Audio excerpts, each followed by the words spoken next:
Good morning, and welcome to Tuesdays with the Pilgrim, as we continue reading Harold Bell Wright's story, The Shepherd of the Hills, with Chapter 24. Mr. Matthews and his son finished their planting early in the afternoon, and the boy set out to find old Kate and the mule Colt. These rovers had not appeared at the home place for nearly 2 weeks, and someone must bring them in before they forgot home completely. "Don't mind if I ain't back for supper, Mother," said young Matt. "I may eat at the ranch with Dad. I ain't been down there for quite a spell now, and I'd kind of like to know if that panther we been a-hearin' is giving Dad any trouble. Dad told me yesterday he thought he heard old Kate's bell over on yon side of Cox's Bald," said Mr. Matthews. "I believe if I was you, I'd take across Cox's, along the far side of the ridge and round Dewey and down into the holler that way. Joe Gardner was over on the north the other day, and he said he didn't see no signs in that range. I reckon you'll find 'em on Dewey, somewheres about Jim Lane's, maybe. You'd better saddle a horse." "No, I think I'll go it on foot. I can ride old Kate in if I find 'em," replied the big fellow, and with his rifle in the hollow of his arm, he struck out over the hills. All along the eastern slope of the ridge that forms one side of Mutton Hollow, he searched for the missing stock, but not a sound of the bell could he hear, not a trace of the vagabonds could he find. And that was because old Kate and the little Colt were standing quietly in the shade of a little glen below Sand Ridge, not a quarter-mile from the barn. The afternoon was well on when young Matt gave up the search and shaped his course for the sheep ranch. He was on the further side of Dewey, and the sun had told him that there was just time enough to reach the cabin before supper. Pushing straight up the side of the mountain, he found the narrow bench that runs like a great cornice 2/3 of the way around Bald Knob. The mountaineer knew that at that level, on the side opposite from where he stood, was Sammy's lookout, and from there it was an easy road down to the sheep ranch in the valley. He also knew that from that rocky shelf, all along the southern side of the mountain, he would look down upon Sammy's home, and who could tell, he might even catch a glimpse of Sammy herself. Soon he rounded the turn of the hill, and saw far below the Lane homestead. The cabin and the barn in the little clearing looked like tiny doll-houses. Young Matt walked slowly now. Supper was forgotten. Coming to the clump of cedars just above the old trail where it turns the shoulder of the hill from the west, he stopped for a last look. Beyond this point he would turn his back upon the scene that interested him so deeply. The young man could not remember when he had not loved Sammy Lane. She seemed to have been always a part of his life. It was the season of the year when all the wild things of the forest chose their mates.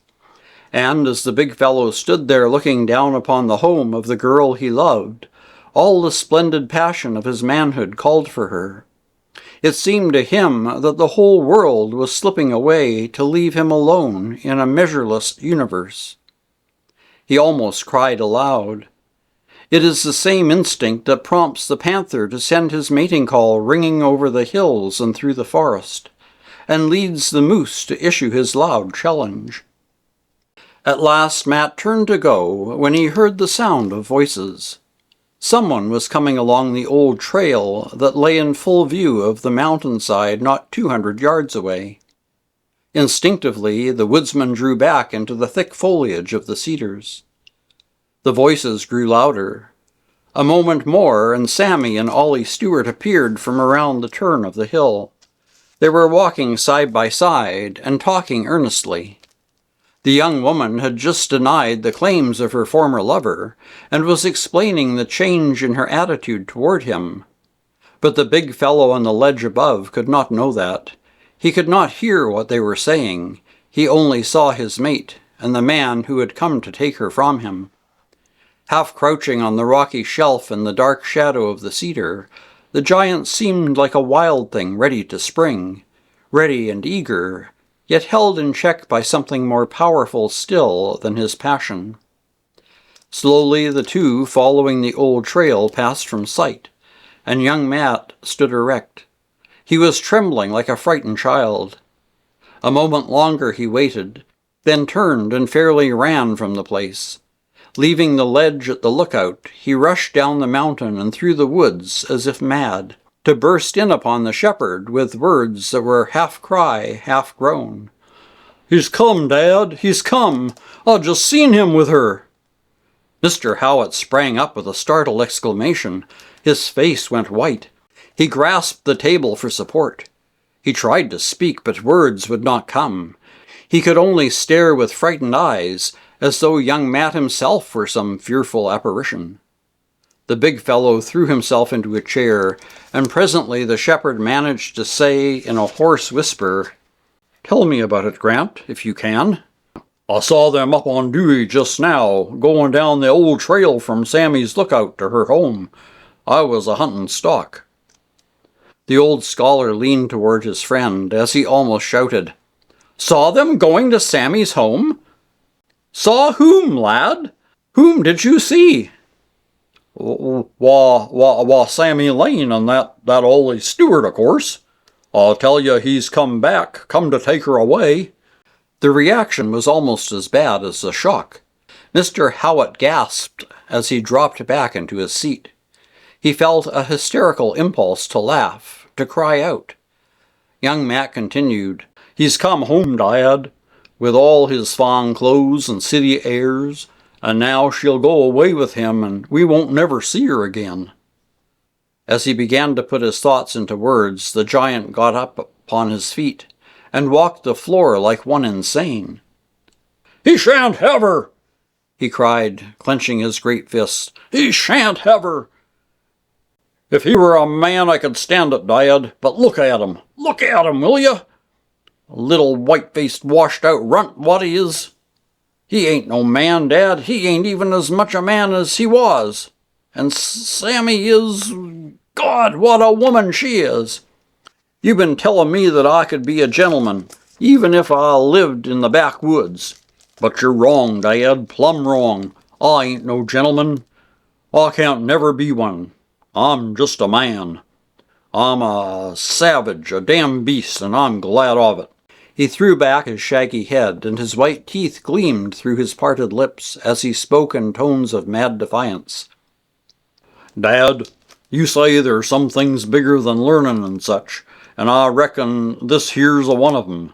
I don't care if that little whelp goes to all the schools there is, and gets to be president or king. I don't care if he's got all the money there is between here and hell. Put him out here in the woods face to face with life, and them things don't count. And what is he? What is he, Dad? He's nothing, plumb nothing." The old shepherd waited quietly for the storm to pass. The big fellow would come to himself after a time. Until then, words were useless. At last young Matt spoke in calmer tones. "I run away, Dad, I had to. I was afraid I'd hurt him. Something inside of me just fought to get at him, and I couldn't have held out much longer. I don't want to hurt nobody, Dad. I reckon it was a seeing them together that did it. It's a God's blessing I come away when I did, it sure is."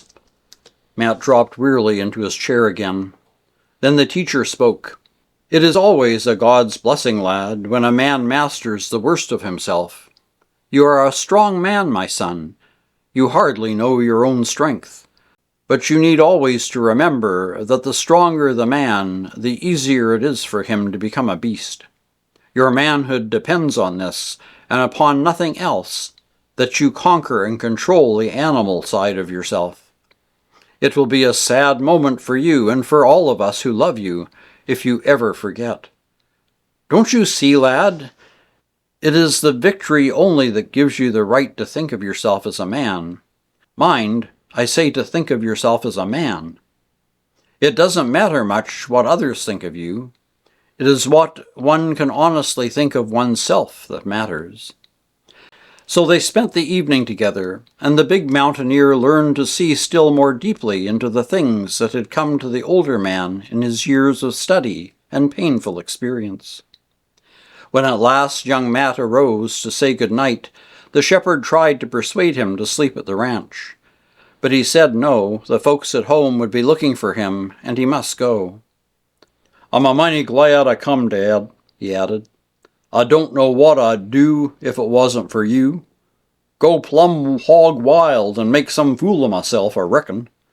I don't know what a lot of us would do either. Seems like you're sort of a shepherd to the whole neighborhood. I reckon, though, I'm about the worst of the flock," he finished with a little grin. Mr. Howitt took his hat from the nail. "If you must go, I will walk a little way with you. I love to be out on such nights as this. I often wish Pete would take me with him." "He's out there somewhere tonight, sure," replied the other as they started. "We heard him a-singing last night." Then he stopped and asked, "Where's your gun, Dad? There's a panther somewhere on this range." "I know," returned the shepherd. "I heard it scream last night, and I meant to go up to the house today for a gun.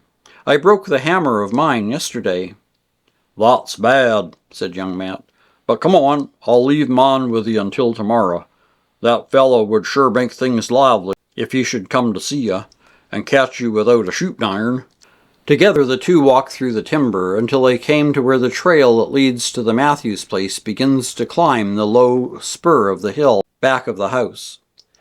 Here Mr. Howitt stopped to say good night, adding as the young man gave him his rifle, "I don't like to take this, Grant. What if you should meet the panther between here and home?" "Aw, shucks," returned the other. "You're the one that'll need it. You gotta take care of the sheep. I'll get home all right." "Don't forget the other beast, lad.